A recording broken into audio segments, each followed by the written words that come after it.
Bonjour tout le monde, merci beaucoup.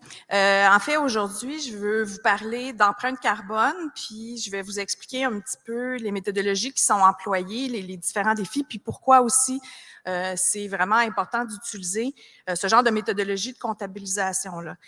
Donc, on l'a vu vraiment très bien avec les autres conférences ce matin. La forêt offre un très grand nombre de possibilités dans la lutte contre les changements climatiques. Autant on voit son rôle, on en a parlé un peu au niveau du stockage de carbone comme tel au niveau de la forêt.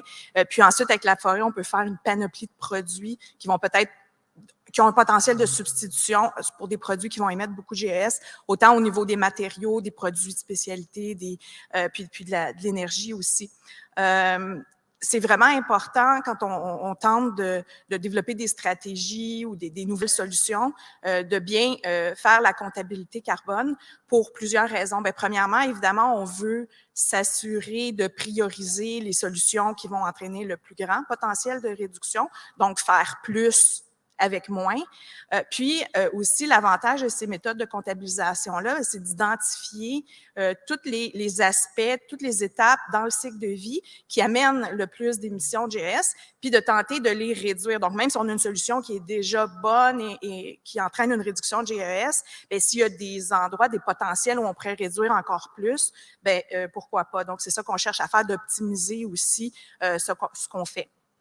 Donc, la méthode à la base qui est utilisée pour faire cette comptabilisation-là, c'est l'analyse du cycle de vie. Donc, l'analyse du cycle de vie, c'est vraiment on pourrait dire de la comptabilité technique où on va chercher à regarder toutes les émissions de gaz à effet de serre. Si on parle de gaz à effet de serre, mais c'est une méthode qui, en fait, va être multi-impact. Hein. Quand on utilise cette méthode-là, on regarde aussi d'autres types d'impacts environnementaux. Mais au niveau des GES, bien, on va calculer toutes les émissions qu'on va envoyer à toutes les étapes du cycle de vie, là, au niveau de l'extraction des matières, de la production, on inclut la distribution, l'utilisation et la fin de vie. Puis, on va traduire ça ensuite en impacts environnementaux à partir de modèles des sciences naturelles. Puis, quand on parle d'empreinte carbone, bien, c'est qu'on parle spécifiquement de l'impact sur les changements climatiques. Mais par contre, comme je vous disais, en analyse du cycle de vie, on a des modèles qui vont aussi nous exprimer les autres types d'impacts. C'est quand même important parce qu'il ne faut pas non plus cacher les autres types de problématiques environnementales, risquer de déplacer des impacts ailleurs. Il faut quand même avoir conscience de ces autres types de problématiques-là aussi. Moi, je vais vous parler un peu plus spécifiquement de l'empreinte carbone, mais grosso modo, cet exercice-là qui commence à être utilisé de plus en plus puis qui s'est développé vraiment beaucoup au niveau des années 90 environ et depuis ce temps-là. Donc, c'est pas une science qui est super vieille encore et l'idée, c'est de faire une comptabilisation. Donc, c'est d'aller chercher des données. Vous pouvez imaginer la quantité de données que ça prend pour identifier chaque activité qui est dans le cycle de vie d'un produit. Donc, au niveau de la bioénergie forestière, on va aller regarder l'extraction de la ressource, la machinerie qui va être nécessaire, l'énergie pour cette machinerie-là, le transport de la biomasse aux différents moments, les procédés de conversion, tout ce que ça comprend. Donc, c'est dans le fond un gros exercice d'ingénierie que d'aller quantifier tout ça. Et ensuite, on va traduire ça. Bon, vous êtes habitué de le voir, le kilo de CO2 équivalent. C'est qu'on va utiliser tous les gaz à effet de serre. On va les comparer en utilisant des indicateurs là, qui proviennent des modèles climatiques. Donc, on va voir, par exemple, bon, un kilo le CO2, c'est notre substance de référence, donc évidemment 1 égale 1, mais on va souvent entendre que le méthane, c'est 36 fois pire que le CO2, donc on va dire qu'un kilo de méthane émis est 36 kilos de CO2 équivalent. Bon, le N2O, puis là, il y en a toute une liste. Et avec ça, on arrive avec un seul résultat. Si on regarde le cycle de vie des produits forestiers de façon générale, on a deux types d'émissions. Donc, on a les émissions dites fossiles. C'est que dans toute la chaîne d'approvisionnement, il y a des combustibles fossiles qu'on va utiliser. Comme je disais, la machinerie, les procédés de conversion, le transport, à toutes ces étapes-là. Donc, c'est les flèches que vous voyez plus en gris sur le graphique. Ça, on sait assez bien faire. Donc, c'est vraiment des activités d'ingénierie. On a beaucoup de données là-dessus. Donc, évaluer ces émissions-là, c'est une question, à un moment donné, d'aller collecter la bonne donnée, mais ça va quand même très bien.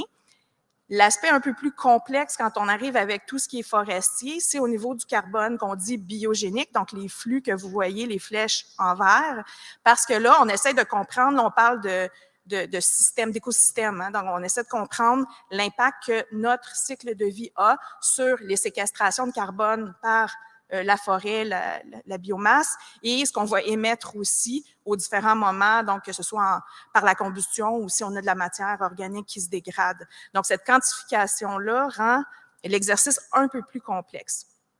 Ce qu'on fait avec l'analyse du cycle de vie, avec l'empreinte carbone, c'est de comparer les produits sur la base d'une même fonction. Donc, ce que vous allez voir très régulièrement, quand on dit que, par exemple, d'utiliser des granules pour tel type d'application va entraîner une réduction de 50 ou de 75 de gaz à effet de serre. Là, le chiffre est dans les airs.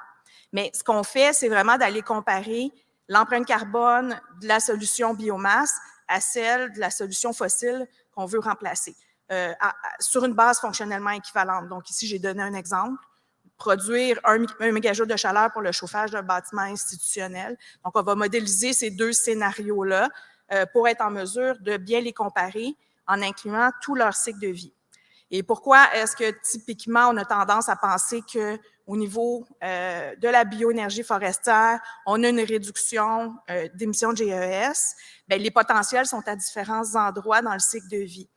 Souvent, les émissions qui sont associées à la chaîne d'approvisionnement, donc les émissions fossiles, les flèches grises qu'on voyait tout à l'heure, vont avoir tendance à être plus faibles pour la bioénergie par rapport à aux énergies fossiles. Mais ça peut être extrêmement variable, évidemment. Donc, on peut passer de chaînes d'approvisionnement très, très faibles. On pense à tout ce qui est copeaux-granules, où il y a très peu de transformation.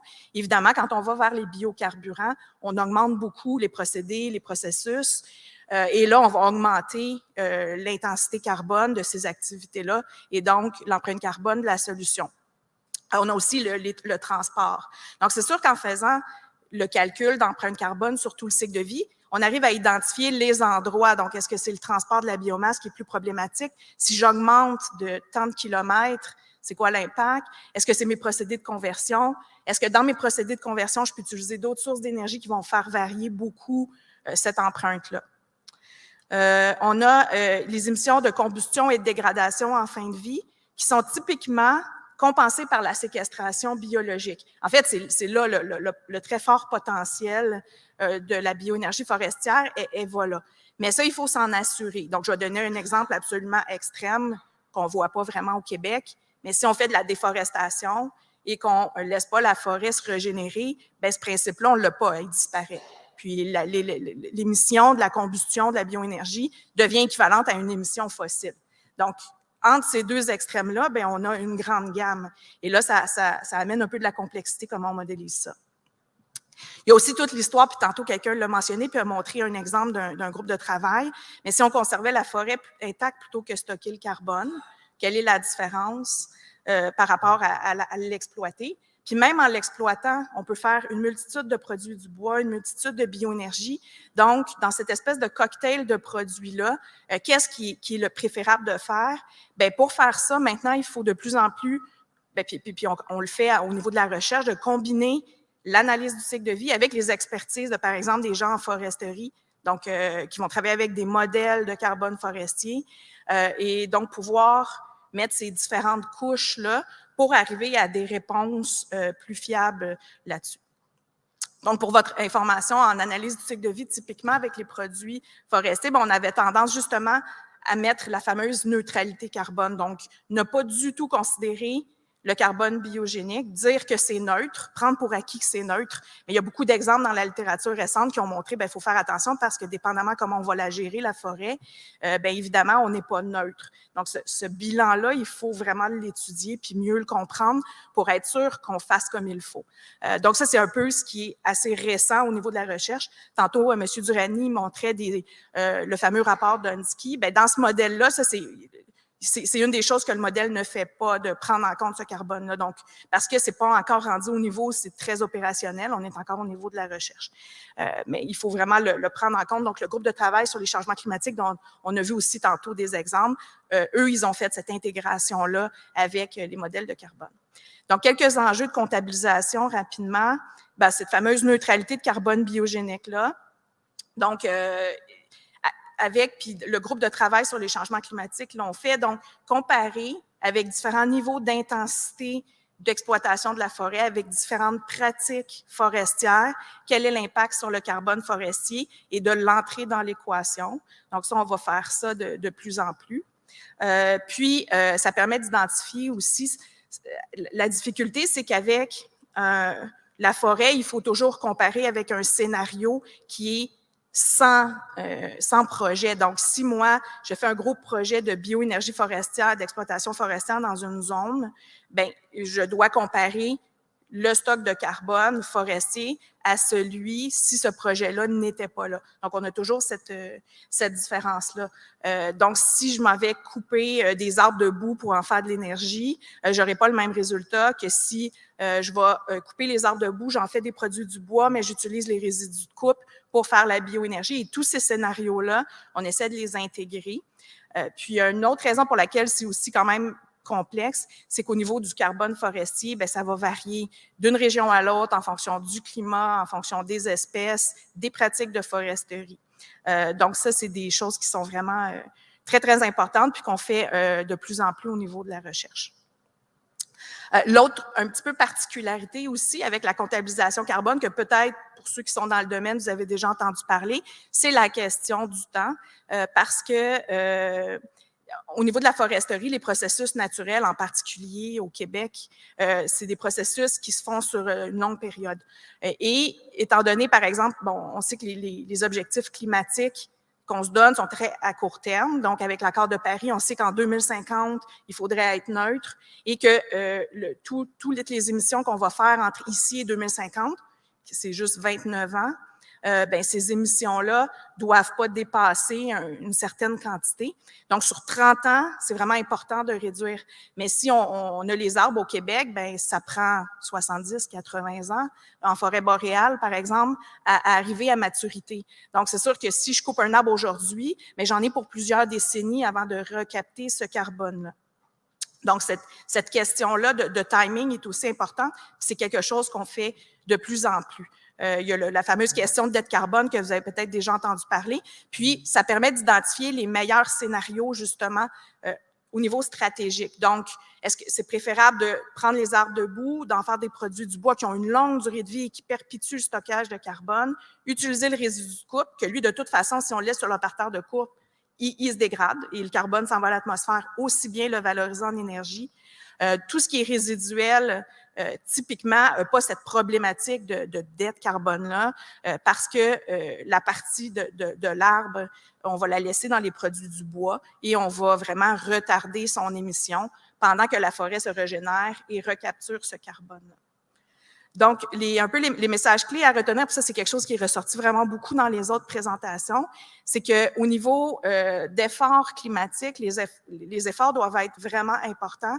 Puis, en fait, il n'y a pas de solution unique. Donc, moi, je suis vraiment allergique aux solutions miracles uniques quand on entend voilà, tout est réglé, on va mettre juste des voitures électriques.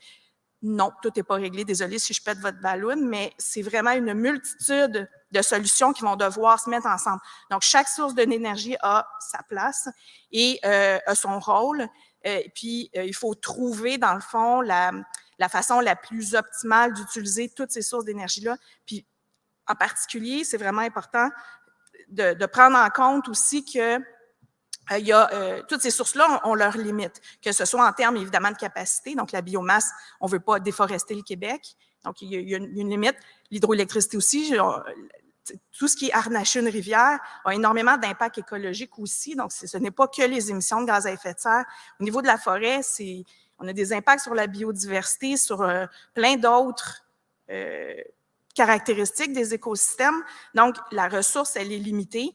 Il faut vraiment miser sur l'efficacité, sur l'utilisation de l'énergie à la bonne place, puis d'utiliser la comptabilité carbone pour être en mesure de bien faire les choses pour utiliser, dans le fond, le mieux possible les ressources pour entraîner les plus grandes réductions d'émissions de GES.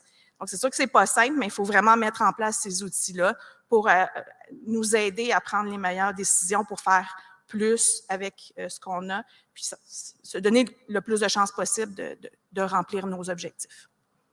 Merci beaucoup.